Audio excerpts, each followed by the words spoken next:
नमस्कार जय जगन्नाथ शुभ सकाळ। आज हूँ जुलाई 22 तारिख मंगलवार। आज प्रथम खबर मंत्री माने कोटिया जिबे निज निज विभाग योजना और कार्यक्रम नहीं मंत्री माने कोटिया जिबे। खूब शीघ्र उपमुख्यमंत्री प्रभाती परिडा सुभद्रार बड़ कार्यक्रम नहीं कोटिया जाउछंती। जोगाण मंत्री मध्य कोटिया जाई राशन कार्ड बांटिबे बोली राजस्व मंत्री सुरेश पूजारी कहछंती। कोरापुट रे आंध्र प्रदेश रो प्रभाव कमिछि सेटाकू जिबा पई मु जिल्लापालक सह कथा होईछि। अनुप्रवेशकारीक उपरे कड़ा नजर पई सेठारे एक पुलिस आउट पोस्ट हेबो बोली राजस्व मंत्री कहछंती। परवर्ती खबर बलंगा पीड़ितांक स्वास्थ्य रे उन्नति।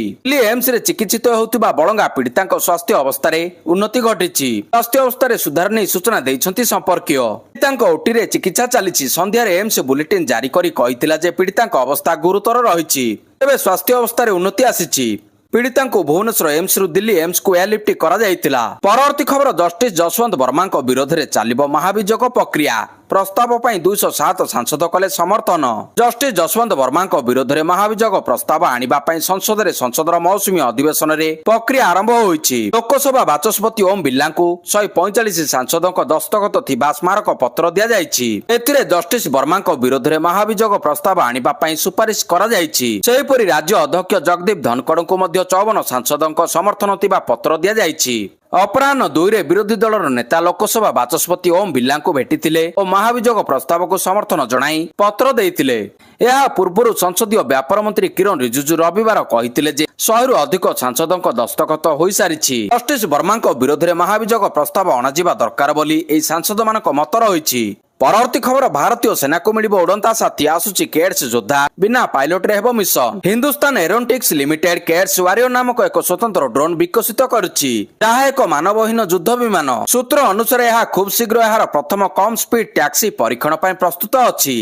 केड्स वारियर को एपरि भाव रे डिजाइन करा जायछि जे यह युद्ध विमान सहित मिसी शत्रु उपरे आक्रमण करि परिबो। परवर्ती खबर ओडिशा हाईकोर्ट रो विचारपति भावे जस्टिस मानस रंजन पाठकଙ୍କ शपथ ग्रहण। ओडिशा हाईकोर्ट रो विचारपति भाव सोमवार दिन जस्टिस मानस रंजन पाठक शपथ ग्रहण करिसंती। आईन मंत्री पृथ्वीराज हरिचंदन, एडवोकेट जनरल पीताम्बर आचार्य एवं अन्य मान्यगण व्यक्ति उपस्थिति रे मुख्य विचारपति हरीश टंडन जस्टिस मानस पाठकଙ୍କୁ शपथ पाठ कराइथिले। जस्टिस पाठक पूर्व गुवाहाटी हाईकोर्ट रो विचारपति थिले। सुप्रीम कोर्ट मे मासरे तांको ओडिशा हाईकोर्ट को स्थानांतर करिबा पई सुपारिश करथिले। केंद्र आईन मंत्रालय जुलाई 14 रे तांकर स्थानांतरण नै सूचित करथिले। तेबे तांको योगदान सहित ओडिशा हाईकोर्ट रो कार्य क्षमता 20 को वृद्धि पाइछि। परवर्ती खबर स्कूल रे हेबो पिलांको आधार अपडेट। आधार कार्ड केवल परिचय पाई नुहे बरं अनेक गुरुत्वपूर्ण काम पाई सबुठारु गुरुत्वपूर्ण डॉक्यूमेंट पालटि जाइछि। स्कूल रे पिलांको प्रवेश हो किंबा बैंक अकाउंट खोलिबा किंबा कोनोसी सरकारी योजनार लाभ नेबा सबुठारे आधार आवश्यक पड़िताए। एपरि परिस्थिति रे एथिरे आपणकर सूचना अपडेट करिबा बहुत गुरुत्वपूर्ण एवं ए नियम केवल वयस्कଙ୍କ ପାଇଁ नुहे बरं पिलामानक आधार ପାଇଁ ମଧ୍ୟ प्रযোज्य अटे। 5 ରୁ 7 वर्ष बयसर पिलामानक ପାଇଁ बाल आधारर बायोमेट्रिक्स अपडेट करिबा बाध्यतामूलक। नचेत ଏହା डिएक्टिव होइजिबो। एबे यूआईडीआई एई काम को सहज करिबा पय एक बड़ योजना प्रस्तुत करछि।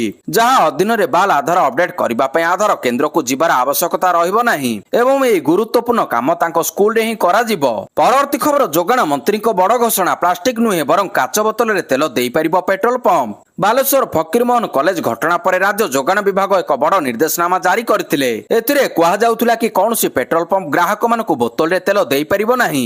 हेले 2 दिन परे निर्देशनामार परिवर्तन କରିछि जोगाण विभाग। जोगाण विभाग मंत्री कृष्ण चंद्र पात्र कहिसंती पेट्रोल पंप गुड़िक प्लास्टिक बोतल नुहे बरं काच बोतल रे ग्राहक मानकु पेट्रोल और डीजेल देई परिबे। जोगाण मंत्री को नुआ निर्देश मुताबक प्लास्टिक रे पेट्रोल बिक्री हेबो नाही। जो माने नीति विरोध रे जिवे सेमानक ऊपर एक्शन निया जिवो। रास्ता घाट रे प्लास्टिक रे पेट्रोल बिकिले कार्यानुष्ठान हेबो। बाहर बिक्री रोकिबा पई चढ़ाऊ हेबो। पेट्रोल पंप संघ जोगाण मंत्री बैठक पर निष्पत्ति निया जायछि। एने समस्त जिलापाल को निर्देश मध्य दिया जिवो। अधिकारी को निर्देश बाहर बिना लाइसेंस रे पेट्रोल बिक्री कले व्यवसायी को लाइसेंस बातिल करा जिवो। परवर्ती खबर केरलर पूर्वतन मुख्यमंत्री अच्युतानंदଙ୍କ परलोक। 101 वर्ष रे नेले शेष निश्वास। केरलर पूर्वतन मुख्यमंत्री तथा वरिष्ठ मार्क्सवादी नेता बीएस अच्युतानंदଙ୍କ 101 वर्ष बयस रे परलोक होईछि। सीपीआईएम पक्षरु सूचना मिलिछि। तांको वियोग रे केरल तथा देशर राजनीतिक महल रे शोकर छाया खेली जाइछि। खबर मुताबक अच्युतानंद दीर्घ समय धरि रोगग्रस्त रहिथिले। 101 वर्षीय अच्युतानंद 23 जून रे हॉस्पिटल रे भर्ती होइथिले। 2021 रे प्रशासनिक सुधार समिति अध्यक्ष पदरु इस्तीफा देबा परे थिरुअनंतपुरम रे रहुथिले। एलिकाथु शंकरन अच्युतानंद जी बीएस नाम रे बेस परिचित ଥିଲେ। 2006 ରୁ 2011 ପର୍ଯ୍ୟନ୍ତ କେରଳର ମୁଖ୍ୟମନ୍ତ୍ରୀ ଭାବରେ କାର୍ଯ୍ୟ କରିଥିଲେ। ସେ କେରଳରେ ଦୁଇଥର ମୁଖ୍ୟମନ୍ତ୍ରୀ ରହିଛନ୍ତି। ପରବର୍ତ୍ତୀ ଖବର, ରାଜ୍ୟପାଳଙ୍କୁ ଭେଟିଲେ ମୁଖ୍ୟମନ୍ତ୍ରୀ। ରାଜ୍ୟପାଳଙ୍କୁ ଭେଟିଛନ୍ତି ମୁଖ୍ୟମନ୍ତ୍ରୀ ମୋହନ ଚରଣ ମାଝୀ। ରାଜଭବନରେ ରାଜ୍ୟପାଳଙ୍କୁ ସୌଜନ୍ୟମୂଳକ ସାକ୍ଷାତ କରିଛନ୍ତି ମୁଖ୍ୟମନ୍ତ୍ରୀ ମୋହନ ଚରଣ ମାଝୀ। ଉଭୟଙ୍କ ମଧ୍ୟରେ ସାକ୍ଷାତ ଆଲୋଚନା ସୌଜନ୍ୟମୂଳକ ଥିଲା ବୋଲି କୁହାଯାଉଛି। ଗୁରୁତ୍ୱପୂର୍ଣ୍ଣ କଥା ହେଲା, ଗଲା କିଛି ଦିନ ମନ୍ତ୍ରିମଣ୍ଡଳ ସମ୍ପ୍ରସାରଣ ହେବା ନେଇ ଚର୍ଚ୍ଚା ଜାରି ରହିଥିବା ବେଳେ ମୁଖ୍ୟମନ୍ତ୍ରୀଙ୍କ ଭେଟଘାଟ ଚର୍ଚ୍ଚାକୁ ଆହୁରି ଖୋରାକ ଯୋଗାଇଛି। ପରବର୍ତ୍ତୀ ଖବର, ସଂସଦରେ ପ୍ରଧାନମନ୍ତ୍ରୀଙ୍କ ଉଦ୍ବୋଧନ। ସଂସଦର ମୌସୁମୀ ଅଧିବେଶନ ପୂର୍ବରୁ ପ୍ରଧାନମନ୍ତ୍ରୀ ମୋଦିଙ୍କ ଉଦ୍ବୋଧନ। ମୋଦି କହିଛନ୍ତି, ମୌସୁମୀ ବର୍ଷା ଦେଶ ପାଇଁ ଗୁରୁତ୍ୱପୂର୍ଣ୍ଣ। ଏବେ ଦେଶର ପାଣିପାଗ ବହୁତ ଭଲ ରହିଛି। ଚଳିତ ବର୍ଷ ଯେତିକି ବର୍ଷା ହୋଇଛି ଦେଶର ବିକାଶ ପାଇଁ ଲାଭ ହେବ ବୋଲି କହିଛନ୍ତି ପ୍ରଧାନମନ୍ତ୍ରୀ। କୃଷି କାର୍ଯ୍ୟ, ଗ୍ରାମୀଣ ଉନ୍ନତି, ଜଳଭଣ୍ଡାର ସବୁ ପାଇଁ ବହୁତ ଭଲ। ସେହିପରି ଅନ୍ତରାଷ୍ଟ୍ରୀୟ ସ୍ପେସ୍ ଷ୍ଟେସନରେ ଭାରତର ତ୍ରିରଙ୍ଗା ଉଡ଼ିବା ଦେଶ ପାଇଁ ଗୌରବ ଅଟେ। ଦେଶର ଅର୍ଥନୀତି ନେଇ ମୋଦି କହିଛନ୍ତି, ଖୁବ୍ ଶୀଘ୍ର ବିଶ୍ୱର ତୃତୀୟ ଅର୍ଥନୀତି ହେବ ଭାରତ। 2014 ପୂର୍ବରୁ ମହଙ୍ଗା ସ୍ଥିତି ନେଇ ଦେଶବାସୀ ନାନା ସମସ୍ୟା ଭୋଗୁଥିଲେ, ହେଲେ ବିଜେପି ସରକାରକୁ ଆସିବା ପରଠାରୁ ଅର୍ଥନୀତିରେ ଅଭିବୃଦ୍ଧି ହୋଇଥିବା ମୋଦି କହିଛନ୍ତି। ଅପରେସନ ସିନ୍ଦୁରରେ ଭାରତୀୟ ସେନାର ଶକ୍ତି କଥା ମଧ୍ୟ କହିଛନ୍ତି ମୋଦି।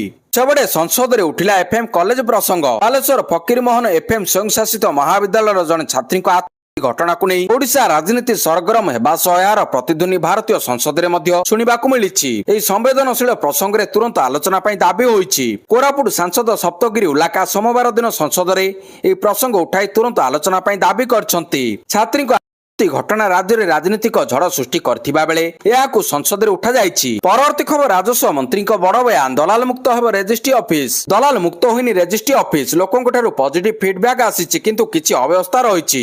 ଆଇଜିଆର ଅଫିସରେ ଏକା ସାଙ୍ଗରେ ଭିଡ଼ ହୋଇଯାଉଛି।